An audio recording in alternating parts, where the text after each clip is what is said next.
brothers and sisters in Christ, it is a pleasure to be here with you. As Pastor Sifford said a couple of moments ago, we did a radio show together and I met him. And you know how sometimes you meet someone and just instantly you like them? I like that man. He is all that is good, and we work with the same boss. As I did explain to him, I am a Baptist. I'm an ordained Baptist minister. But I grew up, my mother was a hard-shell Baptist, and my dad was a Catholic. So I grew up very much in both churches and became a member of both of those churches. And I continue to do that today. I'm a Christian, and I work for that man upstairs. I came here to ask you to get married. That's right.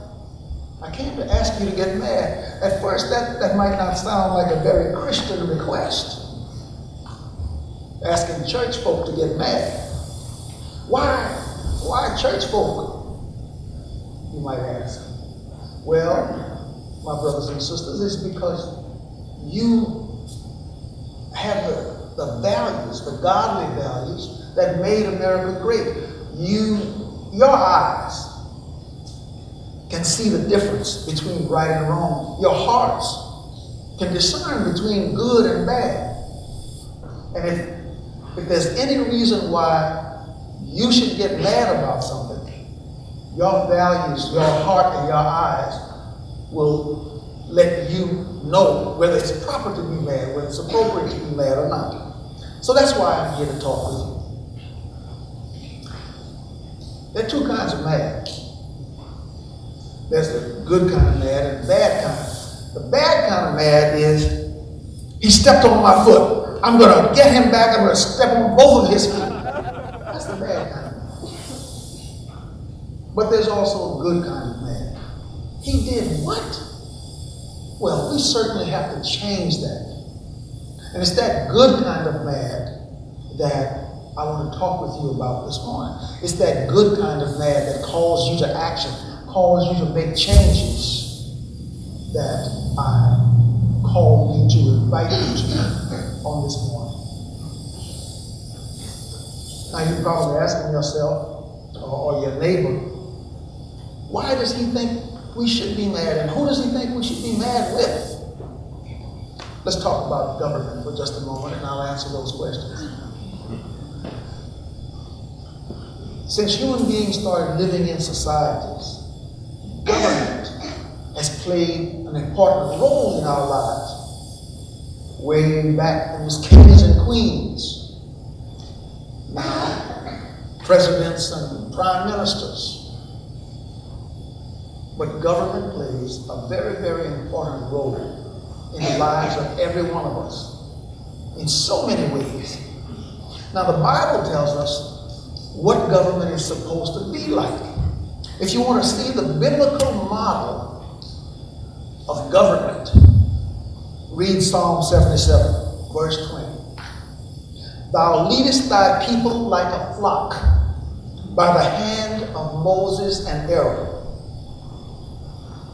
So Bible-centered government should be like Moses, like a shepherd, leading and guiding with love and with protection and with assistance up the ladder of life.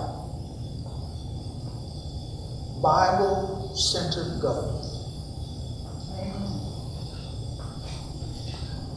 Same idea is in Psalm 78, the 52nd verse.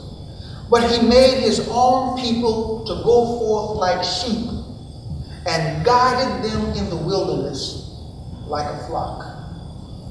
Almost like a mother hen spreading her wings and protecting her baby chicks. Government is supposed to be like Moses, like the shepherd, like that mother hen. And we are the flock, the baby chicks. The word is crystal clear. Government has the responsibility to lead, to guide, and to protect. Crystal clear. Now, there are three things that government can do. Government can stand back and do nothing, be neutral.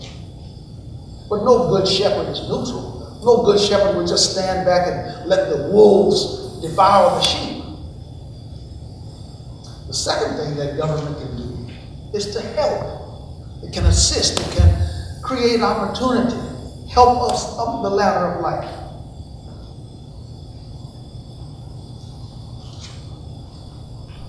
I remember the 1950s and 60s. I was in the civil rights movement, and we had some very difficult days from time to time dealing with the governors of Louisiana, Mississippi, Arkansas, and Alabama. A lot of us were beaten, some of us were killed. I still have scars from those days.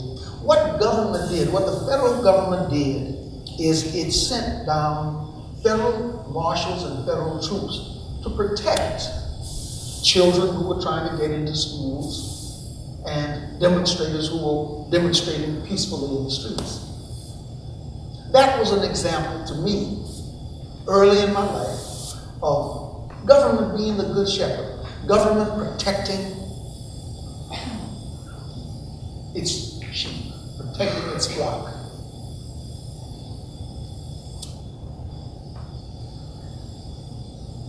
Now, I said government could do three things.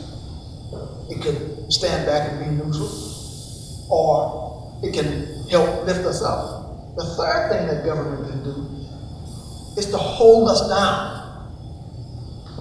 Is to push us down, hold us back, prevent us from moving up the ladder of life. When government does that, that becomes a problem. The shepherd is no longer a good and wise shepherd. The shepherd becomes a bad shepherd. When that shepherd comes forth with policies that hold us down, that hold us back.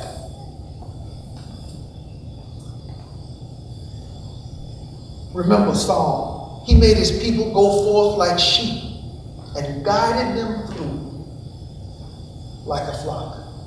Guided them through. Not misguided.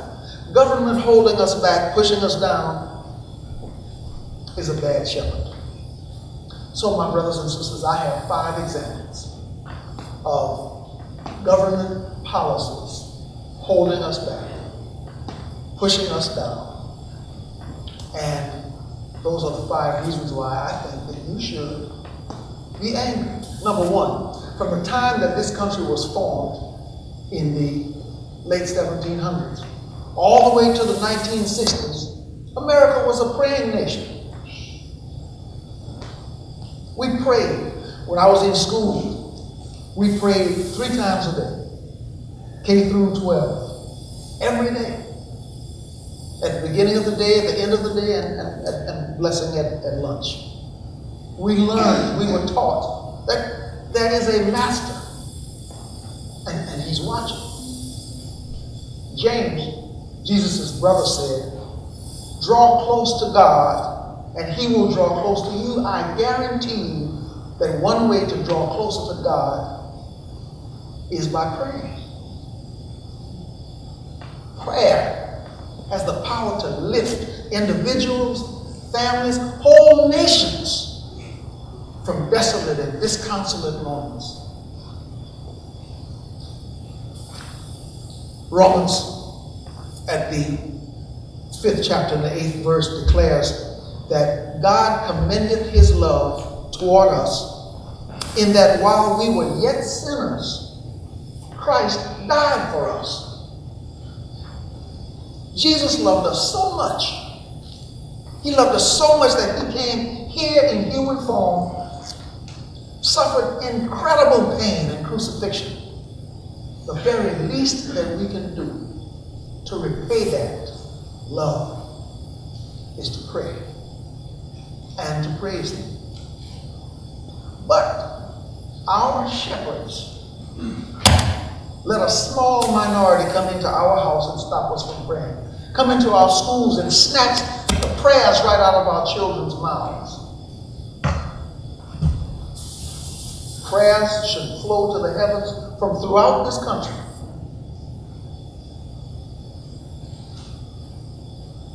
This is our house. This is God's house, God's nation. We cannot permit our shepherds to go against prayer, against our God. We cannot permit that.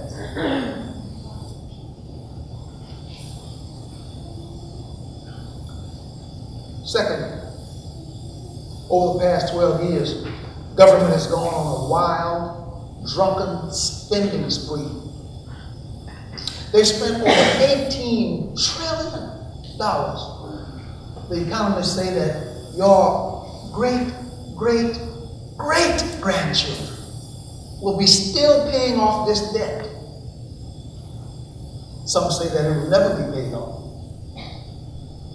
That $18 trillion debt has put this nation close to bankruptcy and in great danger. We are in danger of losing our nation just because of this out-of-control spending. All of us will lose. Our shepherds have built roads and bridges in foreign lands, while our roads and bridges crumble. They have employed hundreds of thousands of workers in foreign lands, while our workers have sat idle, their families going on welfare and food stamps.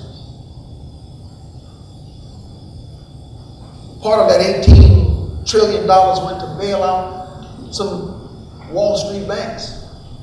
Part of it went to bail out some big corporations, and part of it, some millions of it, went to some friends of the president, so-called green industry. The industry has already gone out of existence. The big banks and the big corporations and those green industry folks are friends of this administration in Washington, D.C. They're big donors. They gave big bucks and they got big favors. But average Americans did not get any favors.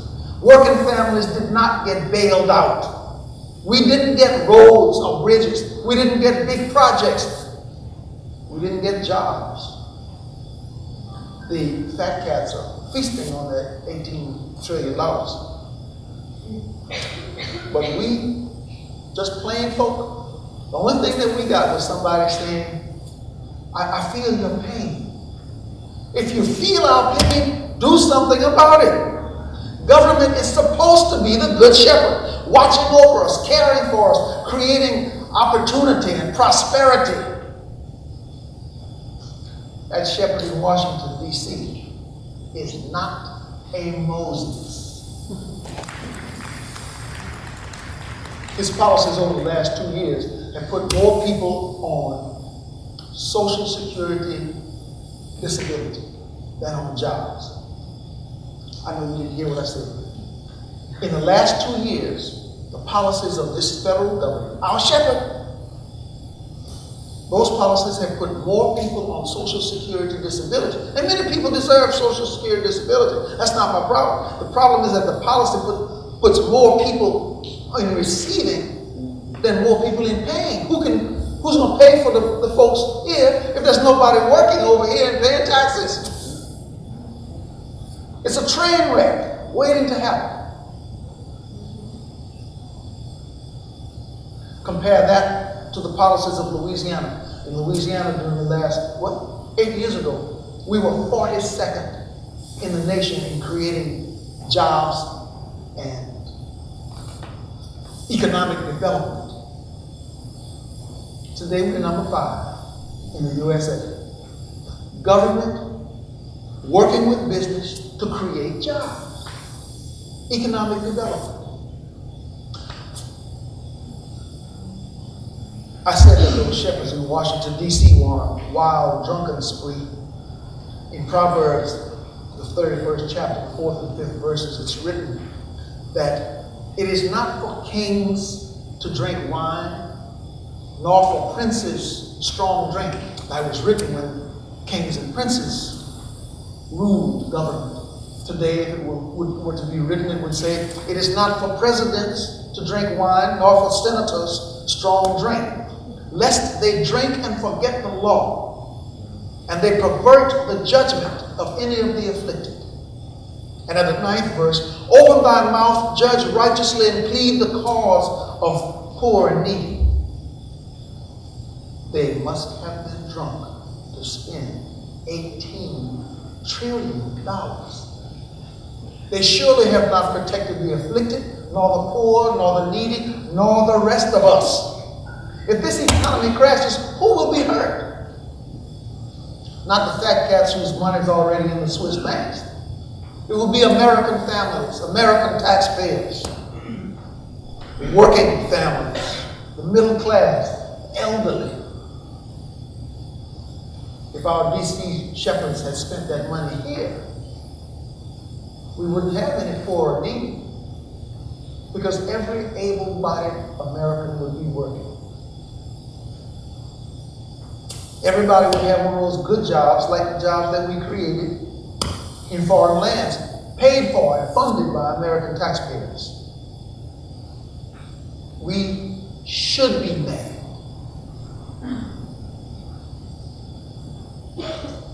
And if you're not mad yet, just look at what government is doing to our children. Third reason. Proverbs in the 28th chapter and the 18th verse says, whosoever walketh uprightly shall be saved, but he that is perverse in his ways shall fall at once. Think about that and our children. That is perverse in his ways will fall. The question is, are we raising our children on a godly path or on a perverse path? It's very simple issue. And if you want to get the answer, just look at the ungodly garbage that the government permits us to put into our children, into their eyes, their ears, into their souls every day through the television, radio, music, video games. The garbage teaches our children the values of materialism and the ways of violence. They learn to disrespect women and everybody else. They learn killing from the garbage that our shepherds permit to come into our homes. And then everyone acts surprised when our children start killing each other, when our little angels behave like devils. We act surprised when we have an epidemic of children shooting each other, of college shootings and school shootings, street shootings. We act surprised when the video glorified thug life has thousands of young men in orange suits lined up to fill up our jails. It's no surprise. We shouldn't be surprised. We put garbage into them. What do we expect? Proverbs said, whosoever walketh upright shall be saved, but he that is perverse shall fall. Our children are being raised in perversion, and they're falling. Our lambs are falling. And the government is helping push them off the cliff. Our shepherds are pushing the lambs off the cliff. That is not a good shepherd. That does not meet the biblical version of what a good shepherd should be, what government should be.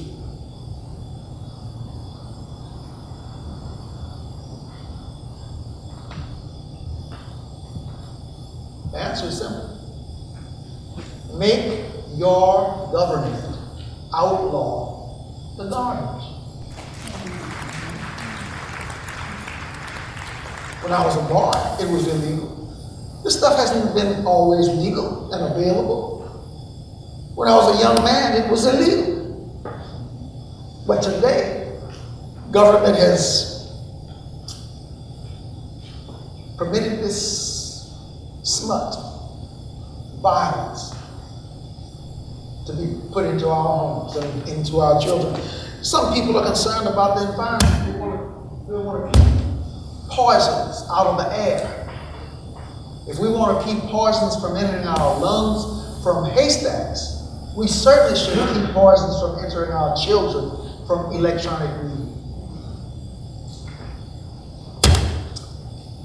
Education.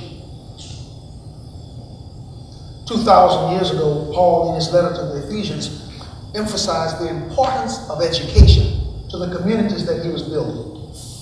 He said in the 4th chapter, in the 11th and 12th verses, he gave some apostles, and some prophets, and some evangelists, and some pastors and teachers, for the perfecting of the saints, for the work of the ministry, for the edifying or teaching or educating of his people. Education was crucial back then.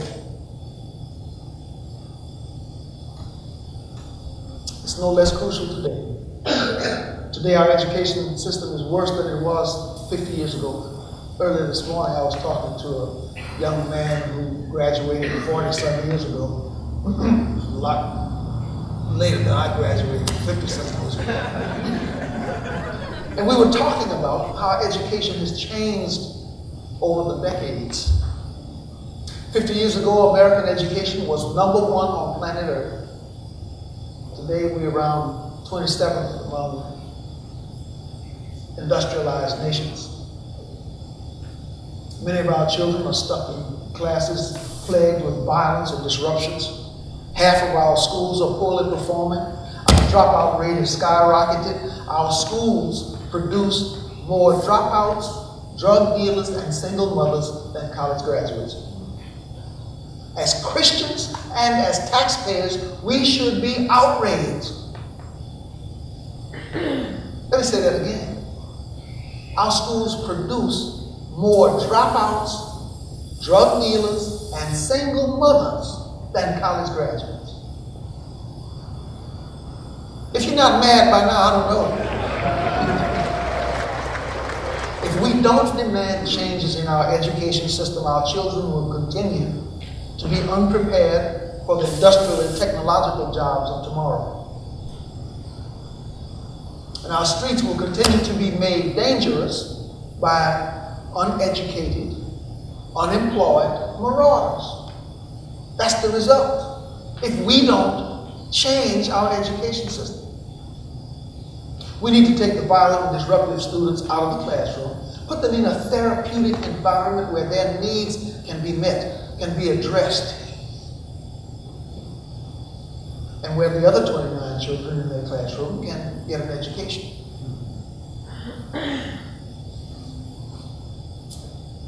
We need more alternatives to the broken public school system. Until that system is fixed, charter schools and voucher programs and virtual classrooms and homeschooling, any technique that can be used to educate our children today because they're in such desperate need of education. I promised you 5 reasons why I think church folk should be mad. We talked about removing God from America and creating a godless society. We talked about policies which spend our nation into bankruptcy. We talked about policies which permit purveyors of smut to peddle godless violence and garbage to our children. And we talked about government policies which have destroyed a once fine education system. But I promised 5 and I've only given you 4. I saved the toughest one for last. It's immigration. Now, let's be completely clear. We Americans are a loving, caring, sharing people. We'll give you a shirt off our back. what we must do today, the problem that we face today is being able to adopt immigration policies that will open our gates and open our doors so that everyone interested in coming can come. But we have to do that in a way that does not injure the people who are here right now, who've been standing in line. Let me give you an example. There's a famous tuna fish company operating on the eastern shore of Maryland. It's still operating today. After the Vietnam War, my war, XA, 64 to 68. After the Vietnam War, a lot of Vietnamese immigrants started coming to America. A lot of them, most Vietnamese coming at that time, were Catholic. And so the Catholic Bishop of Baltimore talked to the boss at the tuna company and said, what I want you to do is fire all of your American workers and hire 200 workers and hire 200 Vietnamese immigrants. And the tuna company did it.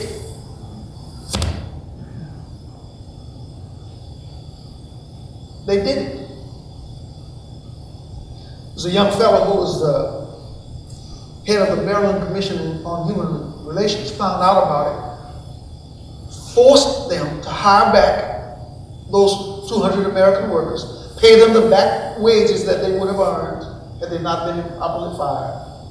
And he blasted the bishop on the front pages of the newspaper. You think I'm exaggerating? Late 1974, early 1975. I remember it well because I was that young agency head who addressed those outrageous anti-American shenanigans. If you look it up, look very closely at the pictures, you might not recognize me. I had hair.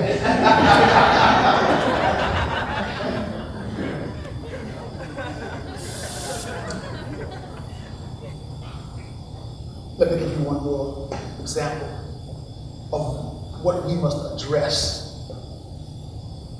before we can open the doors wide and open the gates wide of what we must do to take care of America and Americans who are here. Last year, 2014, August and September, a large number of young people were coming across our waters, basically invited by the president. 1,500 of those young people, mainly 14 to 18-year-olds, were placed in Louisiana. Now, the government didn't talk to the governor of Louisiana about this. Didn't talk to the legislature, I know because I'm there. Didn't talk to us. 1,500 young people were dropped onto the backs of the taxpayers of Louisiana. Let me tell you what happened. In the first 2 months, $1.15 million spent treating the diseases and illnesses that they brought into our neighborhoods. Plus $3.7 million out of the LACHIP program, the Louisiana Children's Health Insurance Program. Plus $10 million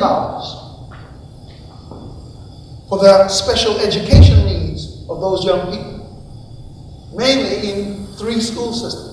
School systems already strapped, already complaining about not having enough money to educate our children.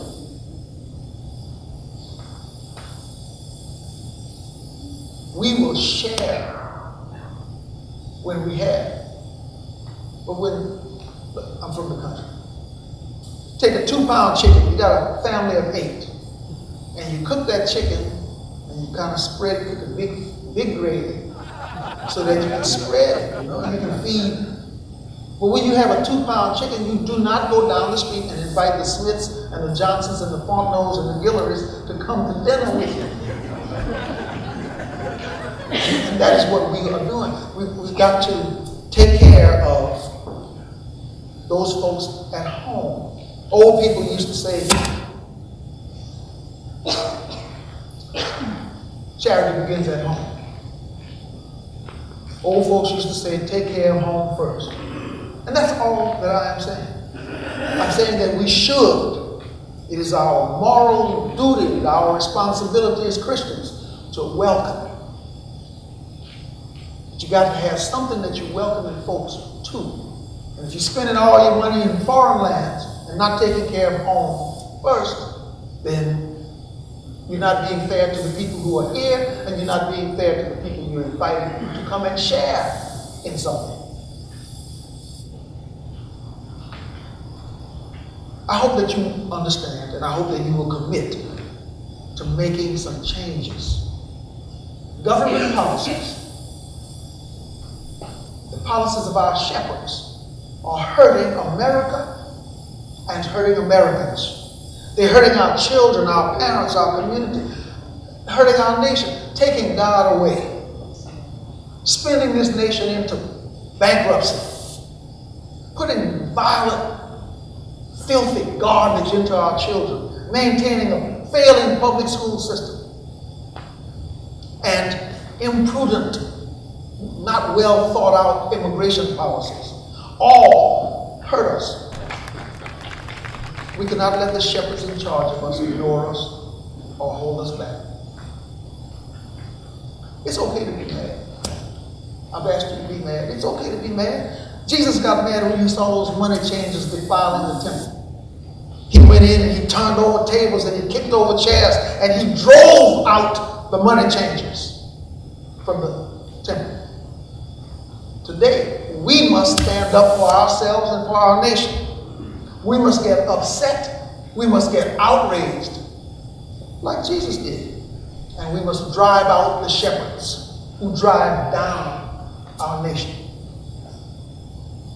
We've got to throw out the politicians and policies which take God away, spin our nation into bankruptcy and poison our children and don't educate our children. My brothers and sisters, we must make changes. I call upon you today. I call upon your leadership, upon your values, upon your trust in God and godly ways. And ask that you reject, rebuke, rescind those policies and politicians which are bad for us, which poison us, which make America ungodly, which go against the values of our community, our ancestors, and our God. Christians, it's time for you to stand up and say stop. It's time for us to save America. Like Paul promised in Romans 10th chapter, 13th verse, whoever shall call upon the name of the Lord shall be saved. It's time for you to stand up and lead America to call upon the name of this Lord, our Lord, that you and your families and this great nation shall be saved.